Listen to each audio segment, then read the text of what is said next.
Esperando o coronel aceitar aí. Ah, entrei. Voltamos. Entrei, Pessoal, eu voltei. o pessoal acho que está entrando novamente. Antes da gente encerrar da outra vez, o Fábio Azevedo perguntou qual a altura que são os campeonatos mundiais e os jogos equestres mundiais. Os campeonatos mundiais, eles obedecem uma regra do CISM, né? Conforme eu falei aqui, é padrão, né? As provas são 1,20 m o primeiro dia, 1,25 m e 1,30 m, né? Isso é padrão. Padrão os 3 dias. E agora eles estão estabelecendo, inclusive, padrões de prova. Há controvérsias com relação à característica das provas, porque é uma coisa... A primeira prova é uma prova, normalmente, é uma prova ao cronômetro, né?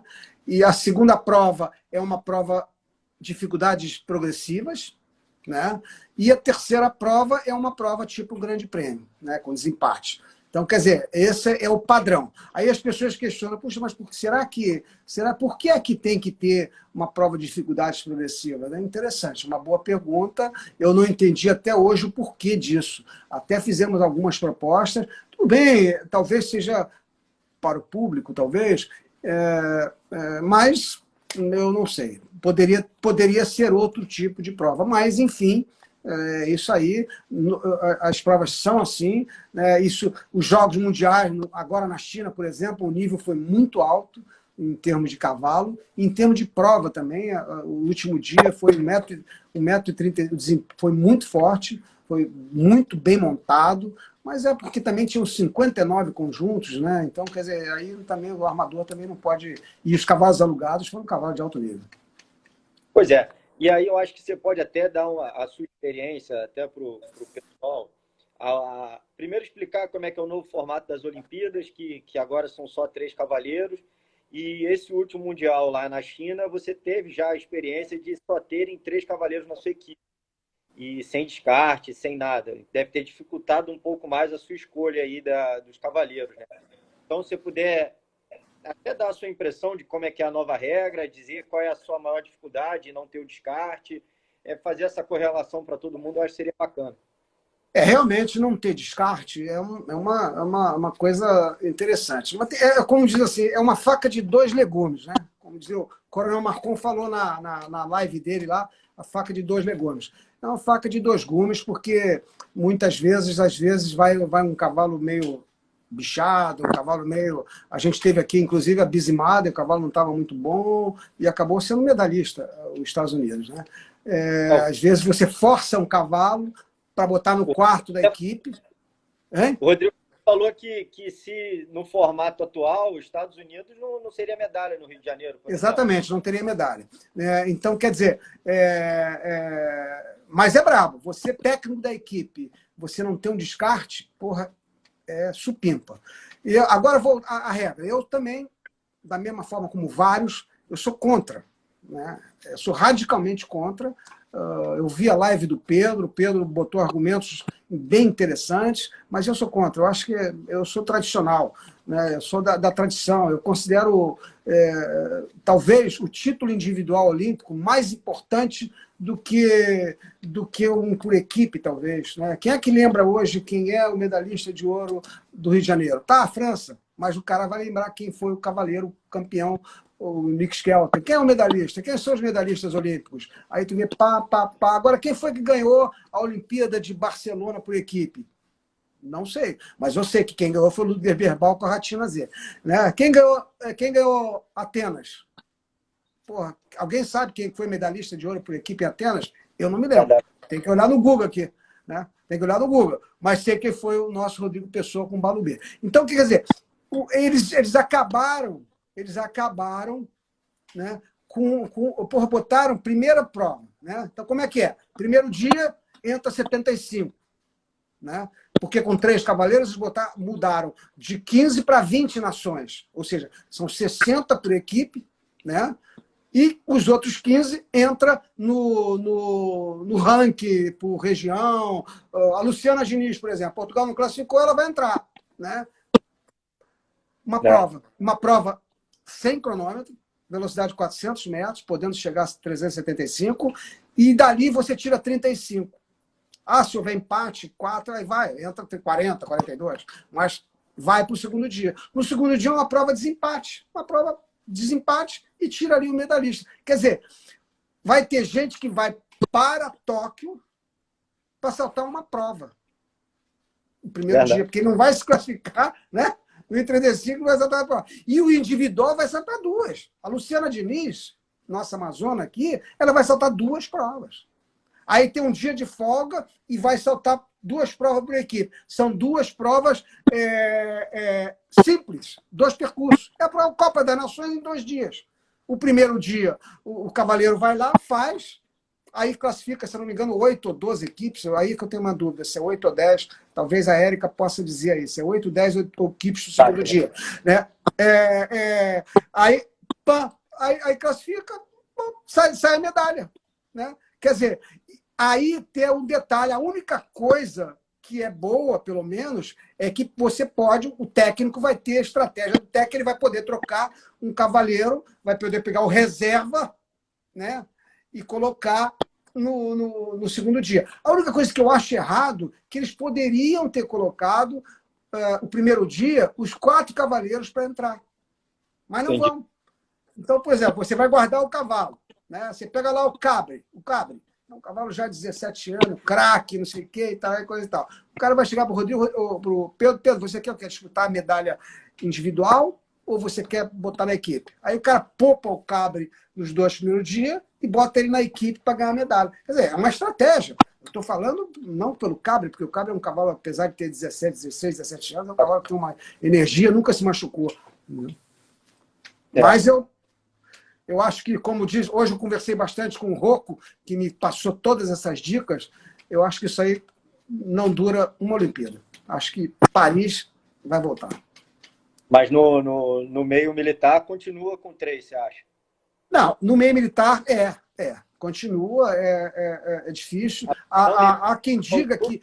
A minha sugestão, olha a minha sugestão ao coronel italiano lá na China, lá não foi na China, foi no passado, em Fontainebleau, eu sugeri para ele. Eu digo, vocês querem... Porque a grande dificuldade do meio militar é você ter quórum, diferentemente da Olimpíada. Né? Você, para fazer um mundial, para ser considerado mundial, tem que ter 8 equipes, né? 8 bandeiras, né? E, no mínimo, 3 equipes. Então, você pode ter 3 países, bota um cara no Luxemburgo, como tem um puta de um cavaleiro, o Evan Marshall, que esteve lá, e bota coisa, e aí tu faz. Agora, o que acontece né, o que acontece nesse lugar? Eu digo assim, a sugestão que eu dei, bota 3 com descarte. Que aí você permite até que um país vá com 2. Né? Você permite até encher mais o Mundial. Não, eu não tenho dinheiro para mandar 3, porque o recurso é brabo. Todos os exércitos do mundo inteiro passam por dificuldade financeira. Você bota 3 e der o descarte. Aí permite que 2 entrem no Mundial. Então, aí o país vai lá e representa. Por exemplo, lá agora, estava um país, se eu não me engano, eu não me lembro qual é o país, o Pacheco aí pode me dizer, estavam com 2 cavaleiros avulsos. Se tivesse descarte, seria mais uma bandeira. Entendi. Uma coisa interessante, uma pergunta aqui do cadete João Nunes. Ele perguntou como os cavaleiros militares podem se preparar melhor para as provas no formato do sorteio de cavalo. A gente falou muito da sua observação, como é que você observa e tal. Mas o que você sugere, qual o recado que você dá para os seus militares, de quem você está falando? Sugiro você fazer isso, sugiro você acompanhar a internet, os grandes campeonatos, sugiro você, sei lá, enfim. Eu sugiro o seguinte, a primeira sugestão que eu dou é o seguinte, o modelo utilizado no Mundial não é o modelo normal, certo? Né? É que nem eram os Jogos Equestres Mundiais que tinham um rodízio. Ninguém trabalha, faz a sua equitação para ser campeão mundial no rodízio. Você trabalha o seu cavalo. Então, o conselho que eu dou, primeiro conselho, como você falou agora no final, assista às provas. Né? Você aprende você não tem dinheiro para assistir um concurso na Europa, porra, mas você mora numa capital, vá na Sociedade Hípica, num campeonato nacional, internacional, é aberto ao público, vai lá e senta na arquibancada e toma uma cerveja ali e assiste a prova. Né? Assista. Né? Vê na televisão, pague a assinatura da FEI TV e assista. Porra, são $100. Quanto é que está $100? Cento e poucos dólares. Anualidade. Você vai gastar $10 por mês para assistir os maiores concursos do mundo.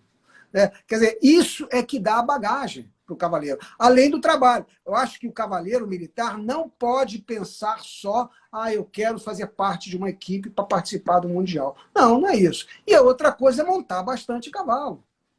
Né? Pô, eu digo assim, o tenente hoje chega no regimento de cavalaria de guarda com um pelotão com 40 cavalos, pô, 90% daqueles cavalos eu tenho absoluta convicção de que saltam. Se bota num coliseu que salta. No final de semana, bota em fila e manda rodar na guia. Pô, são cavalos de linhagem. Aí tu vai olhar lá, pô, filho de Luke Wilson, filho de não sei o quê, filho daquilo, filho de Barão, filho de Cor de Labrière. Pô, cara, esses cavalos não saltam para fazer uma prova? Esse é o conselho que eu dou. Trabalhar. É trabalhar. Não é do final de semana ir para praia. Vai para praia também, não tem problema. Vai para praia, vai fazer o que tem que fazer. Agora, pô, tem que ralar, porra. Acho que vai cair do céu um cavalo. Uma coisa que eu acho bem interessante, que aí eu queria te ouvir, qual é, na sua perspectiva, qual é a grande diferença entre os concursos da sua época, vamos dizer assim, para os atuais, tanto no nível militar quanto no nível geral? Você que já foi campeão sênior brasiliense, já ganhou 3 vezes o noturno de Porto Alegre, que é dificílimo, tanto os civis hoje em dia, até hoje, concorrem nessa prova, é super apertado a grama lá da Brigada Militar. Enfim, qual é a grande diferença que hoje você vê, tanto no meio militar quanto no meio civil, de diferença entre as provas e alguma crítica, alguma sugestão, ponto positivo? Eu vejo o seguinte, os concursos militares eles estão se aproximando muito dos concursos civis, até por causa desse intercâmbio que os regimentos, no caso, os 3 regimentos, e mais o pessoal... Eu cito um exemplo dos 3 regimentos, que são 3 cidades super importantes, né, que é Porto Alegre, Rio de Janeiro e Brasília. Pela aproximação, né, que tem essa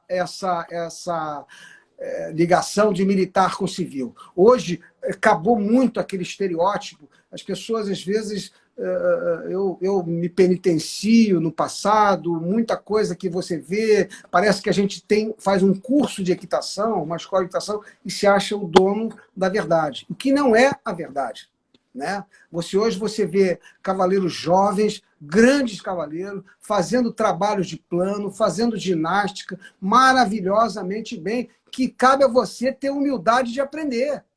Né? Porque ele teve lá, ele passou na Europa, ele teve lá entendeu? Então eu acho que isso nós já estamos mudando muito. Acho que os concursos civis nem se fala. Eu acho que hoje um concurso civil ele já são várias. Cuidados com o cavalo, Stuart, né? Na minha época, o nego pinchava cavalo na véspera, né? O nego barrava cavalo na véspera e não tinha ninguém para ver, entendeu? Quer dizer, mas tudo bem. Agora, o concurso militar ele está se aproximando muito. A única coisa que eu sinto até hoje, falo a quem estiver me escutando, que eu sinto a falha do militar, eu acho que é um problema que tem dos militares é não ter Brook e Rio nas pistas dos quartéis do Brasil inteiro. Você vai no regimento da Gonda da Independência, você não tem um Brook naquele lugar lá. Você tem que pedir, você vai no regimento, desculpa, pode ser que o comandante até vai me prender aqui, entendeu? Você vai no regimento Andrade Neves, você não vê um Brook na pista, você não vê um Rio na pista. Você vai no campeonato do Exército, não consegue fazer um Rio porque não dá para construir um Rio. Quer dizer, eu acho que isso aí nós temos que ter. Você não pode chegar numa competição na sociedade hípica e levar um refúgio porque um cavalo estranhou o Brook. Essa a única crítica que eu tenho. Agora, com relação a desenhador de percurso, acho que nós estamos se aproximando muito. Bacana. Até o Neco, na live dele, fez uma crítica dizendo que o dia que tirarem o Rio das competições internacionais, ele não pisa mais na prova, né? Ele não reconhece mais percurso, porque já estão tirando tanto a rusticidade, aquele nosso tema do início da live, que daqui a pouco, se tirarem o Rio, acabou. Segundo ele, é o salto mais natural que existe do cavalo, né? Eu acho, há quem diga que vai tirar o Rio. Eu acho que o Rio não vai sair. É claro que o Rio tem que ser, a Érica aqui, nossa armadora de percurso, o Rio tem que ser colocado no momento adequado. Não pode ter Rio todo dia. Né? Eu aprendi com o Neco lá, nós aprendemos com o Neco, que fez lá em 2010. Você na tua na maison, né, que vocês chamam, na maison, em casa, você não deve saltar rio. Você salta, ensina o cavalo a saltar rio e acabou. Ele aprendeu a saltar, acabou. Entra na prova, faz uma prova, salta o rio. E sempre rio com Liverpool. Sempre rio com Liverpool em casa. Na maison tem que saltar o rio com Liverpool. Isso dito não por mim, hein? Por Nelson Pessoa Filho.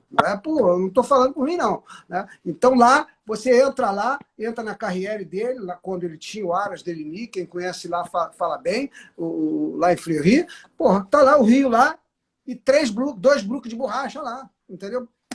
Ele só muda de lugar, os brooks, para não ficar cavado e nascer capim embaixo. Entendeu? Aí o que acontece?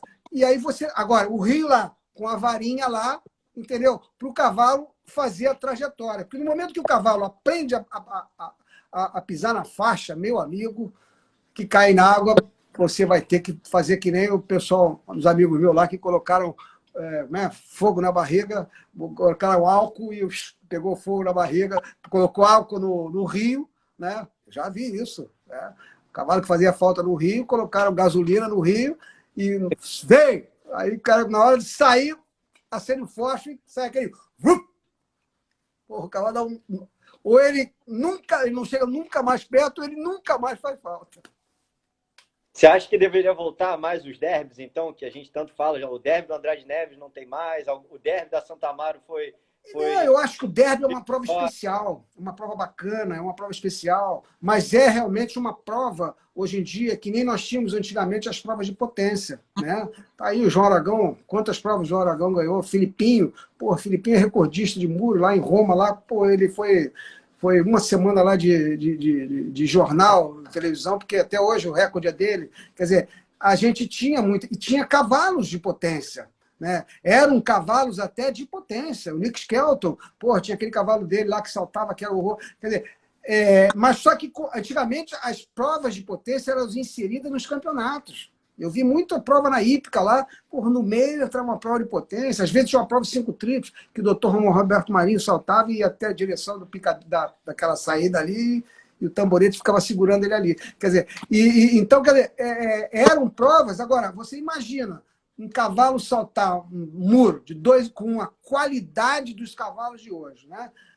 Uma prova de potência, e aí daqui a um dia pular o Grande Prêmio. Ainda tem concurso 5 estrelas na Europa, que tem concurso. Madrid, eu fui ano retrasado, eu fui a Madrid, o Yuri me ajudou lá. O Yuri ganhou. Acho que se ele não ganhou, ele ficou em segundo, com um cavalo aquele dia, Lalande, o Lalande, que era do Roger Debossi, e ele ficou, acho que, segundo na prova de potência. Né?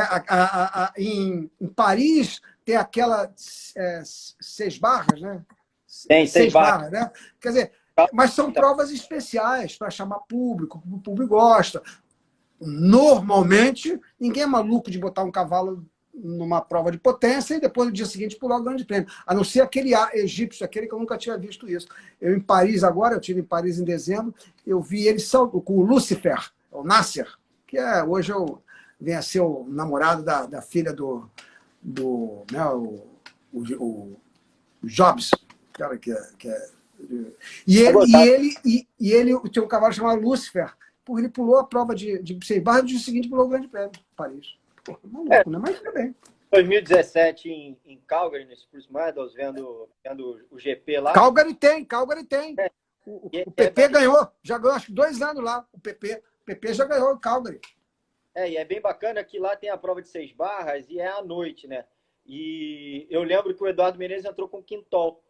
E eu não lembro depois se ele entrou no GP com quintol. O Eduardo, eu já vi várias vezes ele entrar com o GP com quintol. Pois é. Mas foi ele só até, faz sei lá, uma ou duas passagens. É. mas é isso. A pergunta que todo mundo tem feito, e eu recebi algum direct nisso, qual seria seu Dream Team de milico aí? A gente teve General Eloy, quarto lugar nas Olimpíadas, teve Coronel Renildo, que leva até o nome da pista de Santa Amaro, tem alguns militares aí, tanto da velha guarda, quanto o Rui, que foi campeão mundial aí, individual. Temos diversos bons cavaleiros. Qual seria a sua equipe hoje em dia? Temos o Mundial em outubro. Pô, se você puder escolher de toda a época aí, quem você Vivo ou escolheria? morto? Vivo ou Vivo ou morto? morto? Tirando, não, mas tirando. Vamos tirar aí o que é o Renildo e o Eloy Menezes, vamos tirar, né? Não tem graça, né? Aí é a exceção, né? Renildo tirar. Mas eu colocaria hoje, eu colocaria o Rabelo, já faleceu, né? É um cara, eu aprendi a montar cavalo com ele, era garoto, né? Na época que ele tinha vindo o Pan-Americano de Chicago, se eu não me engano. Eu tive a felicidade de eu, com 8 anos, 10 anos, montar o cavalo Pecado, que ele tinha disputado o Pan-Americano. Um cavaleiro excepcional, um moderno. É difícil você ver um cara da antiga, ele é padrão Coronel Renildo, né? O Eloy é um extra classe, né? O Eloy é daqueles que não montava, né? E entrava na pista e ganhava. Para quem viu ele montar, sabe bem. Quem trabalhava os cavalos dele praticamente era o Sotero. Né? Mas eu colocaria o Coronel Rabelo, eu colocaria aqui, nos dias atuais aqui, eu colocaria o Goja, né? Um cavaleiro militar sensacional. Eu colocaria o Rui Couto, que me ajudou muito aí, nos ajudou muito.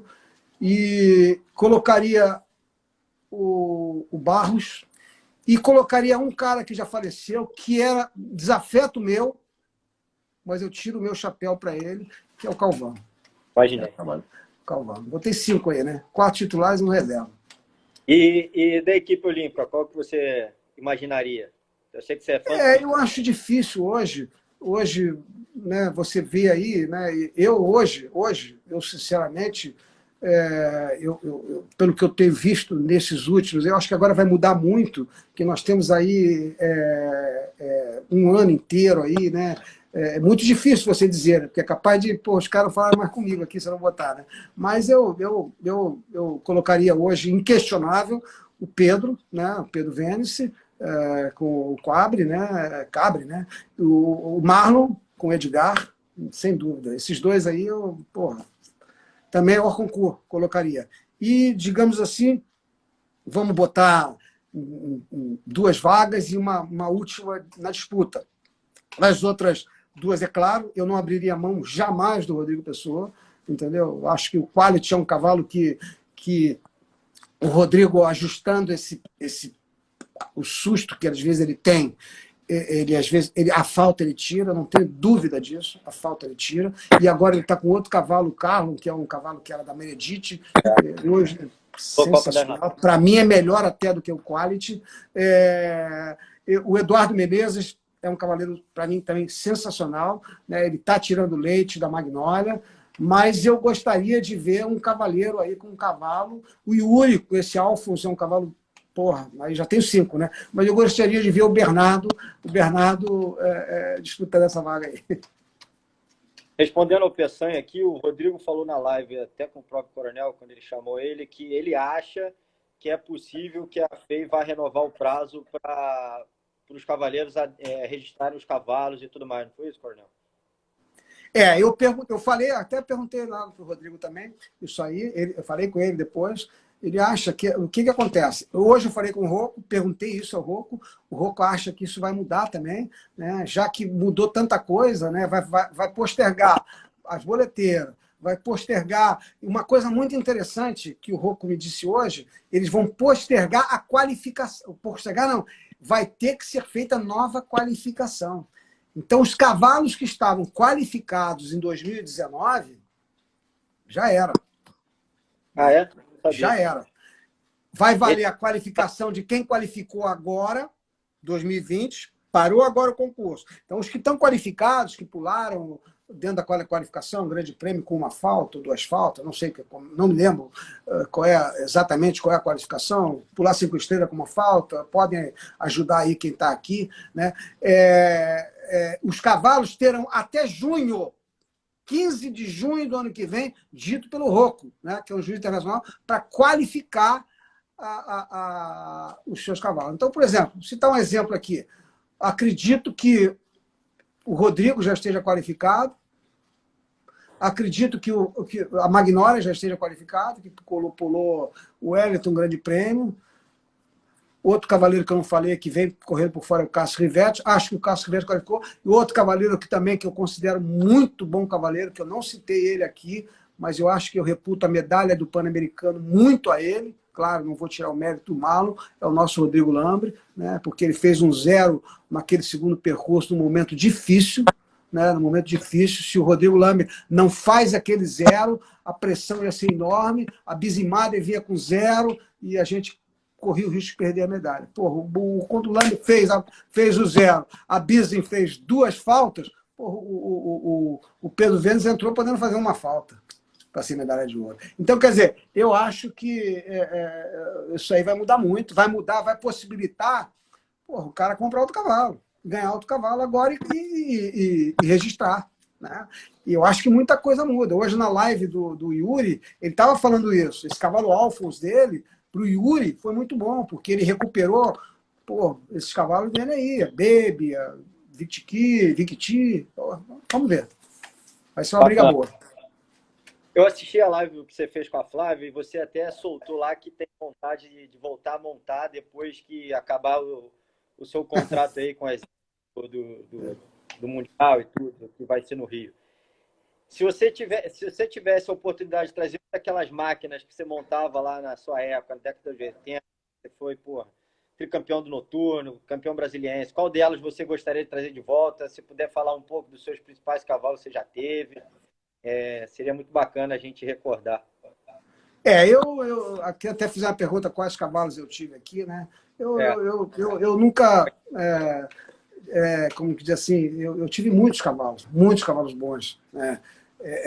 Se eu selecionar aqui, eu capaz de estar sendo injusto com algum deles. Tive cavalos que eu achei sensacionais. Mas realmente o Onyx era um cavalo que ele estava acima da curva, apesar de não ser o mais potente, né? Não ter sido o mais potente. Né? Um cavalo que eu pulei até 1,40 m, mas era o limite dele, porque ele era pequenininho. Agora, 1,35 m, ele era imbatível.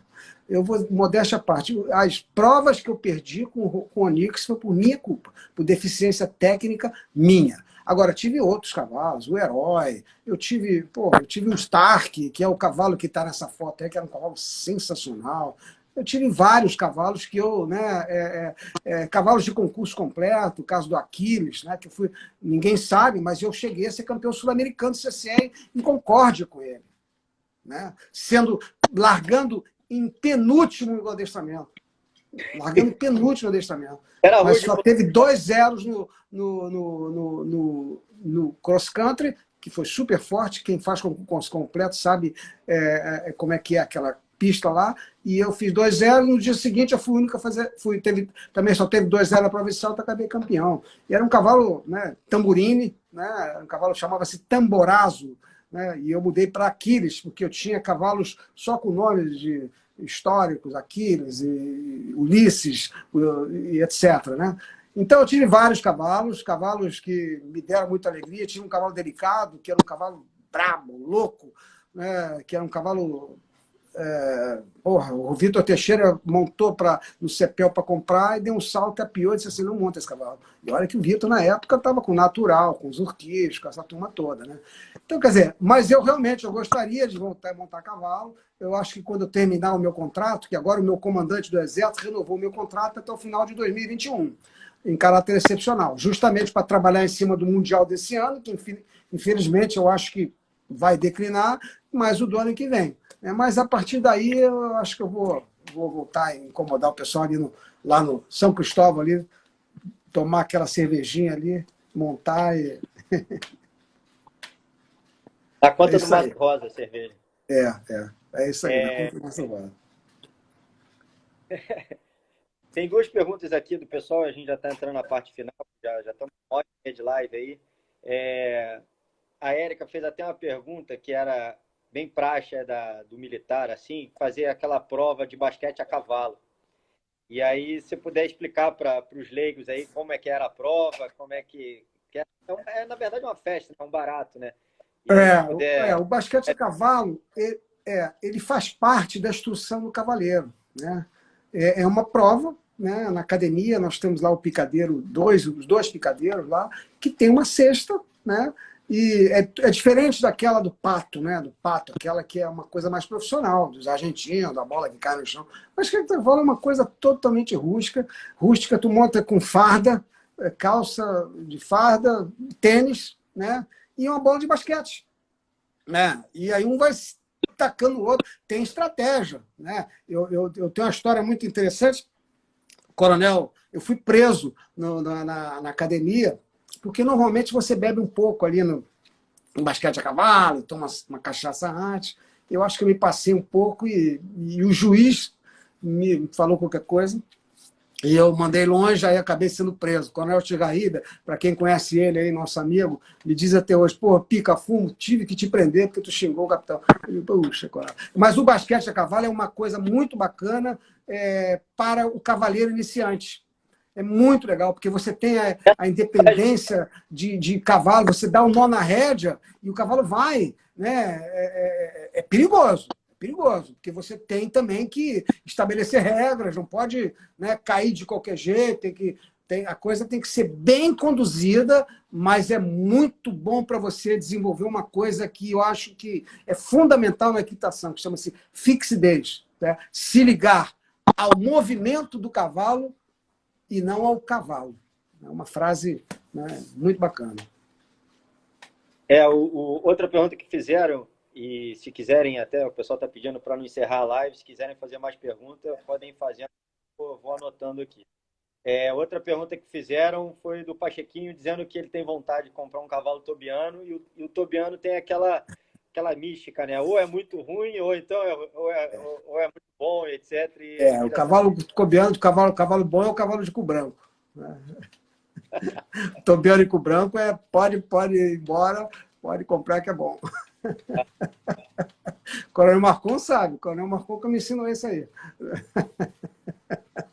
Aqui a última pergunta que eu tenho desses títulos todos, dessas competições todas que a gente sabe que você conquistou tanto, e aí eu separo, tanto como cavaleiro como técnico, qual aquela que você mais vibrou, que você passou, sei lá, uma enorme dificuldade e aí tem mais valor? Eu sei que como cavaleiro teve uma lá, eu acho que foi o Brasiliense ou o Sul-Brasiliense que você ganhou do Vitor Alves, no seu time marcante. Se você puder dizer para a gente aí, tanto como técnico como cavaleiro, as duas mais marcantes aí, porque... Eu como cavaleiro, eu ganhei o Campeonato Brasiliense de Sêniors ao 1,40 m, com o cavalo Kaiser, né? Depois nós vendemos para o Doda, foi um dos primeiros cavalos que o Doda era um filho de Lugano. E realmente, naquela época, o Filipinho montava pela Federação Hípica de Brasília, porque ele era contratado do Aras Pioneiro. Sacaneio ele até hoje. Eu digo, pô, ganhei um campeonato de você. O único, talvez. Claro, o único, pô, do todo-poderoso Filipinho, né?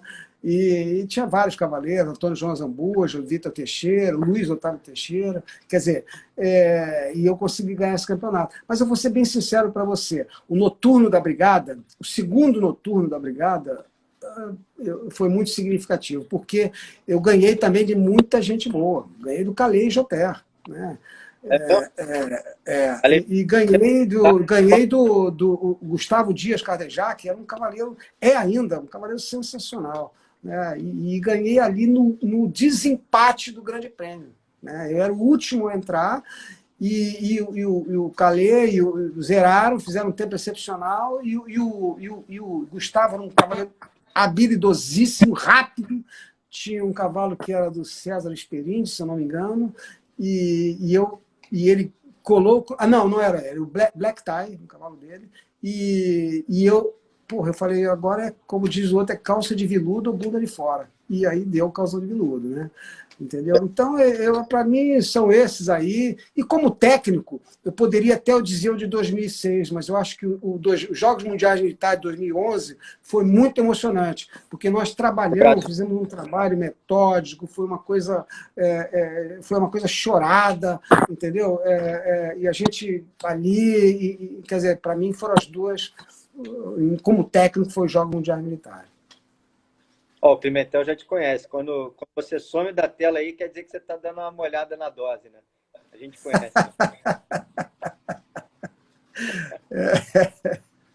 Tamo junto, flamenguista. Pimentel é flamenguista. Mentira, vascaíno, coitado.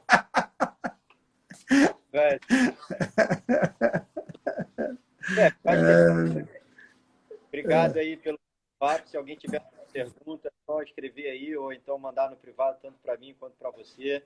O papo foi ótimo. Eu acho que pessoas que não te conhecem só te veem na rede social, ou então postando nos eventos, ou então postando vídeo dos nossos tops, puderam te conhecer um pouco melhor, puderam aprender um pouco também da vivência militar, que tenta se espelhar hoje no meio civil, coisa que já foi o contrário no passado. Então, muito obrigado aí, espero que todo mundo tenha gostado.